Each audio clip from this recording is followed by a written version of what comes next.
5 number ना। यदि sec theta बराबर कितना है 13/12 हो तो अन्य सभी त्रिकोणमितीय अनुपात परिकलित कीजिए। ऐसे तो त्रिकोणमितीय अनुपात कितने को है 6 को, कितना 6 को है, उसमें से एक का दिया है sec थीटा का, बाकी और 5 को का निकालना है, कितना 5 को। तो चलिए सॉल्व करते हैं। सबसे पहले जो दिया है उसको लिखते हैं sec थीटा बराबर 13/12।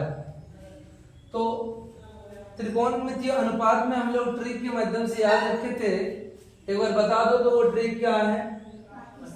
पाकिस्तान भूखा प्यासा, पाकिस्तान भूखा प्यासा और हिंदुस्तान हरा भरा।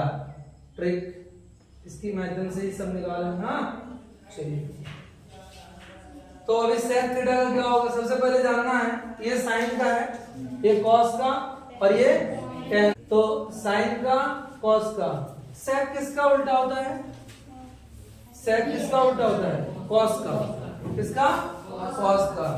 तो cos का क्या होता है b/h, तो sec का क्या होगा h/b। समझ में आ रहा है 13/12। तो यहाँ क्या हो जाएगा रे, यहाँ h बराबर क्या हो जाएगा 13 एंड b बराबर क्या हो जाएगा 12। p निकालना है तो पाइथागोरस प्रमेय का यूज करके हम लोग क्या निकालेंगे, p निकाल लेंगे।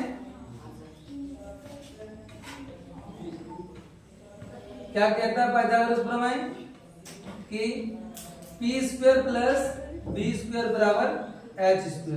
हमने क्या किया उल्टा दिया, बराबर हम पहले क्या लिखते थे h² बराबर p² + b², हमने उधर वाला इधर लिख दिया, इधर वाला उधर लिख दिया। कोई दिक्कत है क्या? नहीं। इसलिए क्यों कर दिए, क्योंकि p निकालना है। क्या निकालना है p, तो p² को रहने दो, उधर चला जाएगा तो h² - b² होगा। अब वैल्यू डाल दो, p² बराबर क्या होगा h² यानी 13 का स्क्वायर, किसका स्क्वायर 13 का स्क्वायर, b² यानी 12 का स्क्वायर। ध्यान देने वाली बात यह है कि p² बराबर क्या हो जाएगा 13 का वर्ग कितना होता है बाबू 169 और 12 का वर्ग कितना होता है 144। तो p² बराबर क्या हो जाएगा 9 से 4 घटाओ 5, 6 से 4 घटाओ 2, तो p² नहीं चाहिए मुझे, p चाहिए। क्या चाहिए p। तो वर्ग उधर चला जाएगा तो वर्गमूल, हाँ तो 25 का वर्गमूल कितना होगा 5। ये मेरा p आ गया ना। तो अब बाकी त्रिकोणमितीय अनुपात जो है उसका निकाल दो, निकाल लेंगे। सबसे पहले आएगा sin थीटा, क्या sin थीटा, sin थीटा का अनुपात क्या होता है ph, क्या होता है ph। तो p कितना है, p है 5 और h है 13। ठीक, sin के बाद कौन आता है cos थीटा, cos में क्या होगा b/h, क्या b/h। तो b कितना है, b मेरा आया नहीं है 12 और h कितना 13। चलो उधर निकालते हैं, जगह है पड़ा हुआ। sin cos के बाद tan थीटा बराबर क्या होगा बाबू p/b। p कितना है, p है मेरा 5 है ना, p 5 और b कितना है 12। tan के बाद आएगा sin का उल्टा क्या होता है cosec, क्या cosec थीटा बराबर हो जाएगा, sin का व्युत्क्रम होता है तो sin का p/h होता है तो उसका h/p होगा। तो h मेरा 13 है, कितना है 13 और p मेरा 5 है, ठीक है ना। अब cosec के बाद आता है sec जो पहले से दिया हुआ है, इसको निकालने की जरूरत नहीं है, तो दिया हुआ है। और उसके बाद क्या आएगा tan का उल्टा cot थीटा, तो tan का होता है p/b, उसका जस्ट उल्टा होगा b/p। b मेरा है 12 और p कितना है 5। तो ये रहा आपका त्रिकोणमितीय अनुपात, sin थीटा वाला, cos थीटा वाला, tan थीटा वाला, cosec थीटा वाला और cot थीटा वाला। ये सारे आपका आंसर आ गया होगा। समझ में आया सबको? ठीक, तो चलिए अभी क्वेश्चन नंबर हम लोग कितना बनाएंगे?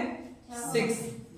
यदि कोण A और कोण B न्यून कोण हो जहां cos A बराबर cos B, तो दिखाइए कि कोण A बराबर कोण B है। तो चलिए सॉल्व करते हैं और लिखते हैं।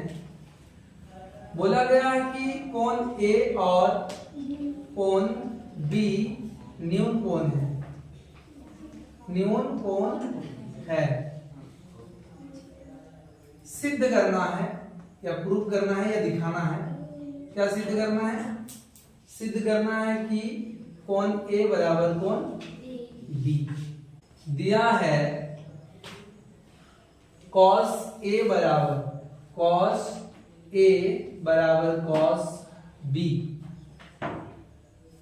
अगर इसको हम एक त्रिभुज बना लेते हैं, समकोण त्रिभुज, और इस तरह छाप देते हैं, तो A और B न्यून कोण है, यानी एक ये वाला लेंगे और एक ये वाला लेंगे। ये तो 90 डिग्री होगा, ये समकोण है, और ये न्यून कोण है A B A C। चलिए ये समझ में आ गया होगा। तो हमने एक त्रिभुज बनाया जिसमें कोण A और B क्या है? न्यून कोण। न्यून कोण किसको बोलते हैं? जो 90 डिग्री से कम हो। ये देखो, एक 90 है, बाकी इन दोनों का जो 90 होगा तब ना 180 होगा। ठीक है, तो cos A का अनुपात क्या होगा पता है? पाकिस्तान भूखा प्यासा और हिंदुस्तान हरा भरा। ठीक है ना? तो क्यों भूल जाते हो ये ट्रिक? तो cos का क्या होगा?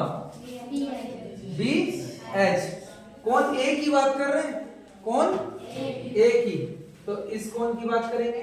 BC हो जाएगा लंब, BC लंब परपेंडिकुलर यानी P हो जाएगा, और ये आधार हो जाएगा। ठीक है ना? तो cos का क्या होता है? B/H। तो ये अभी लंब है तो ये आधार है, माने ये B है, तो यहाँ क्या लिखोगे? AC बटे H। H कौन है? AB। और इधर क्या है? अब cos B की बात करेंगे। अब इस कोण की बात नहीं करेंगे, इस कोण की बात करेंगे। जब इस कोण की बात करोगे तो ये लंब होगा और ये आधार होगा, और cos का तो वही B/H होगा, ये आधार हो गया। यहाँ क्या लिखोगे?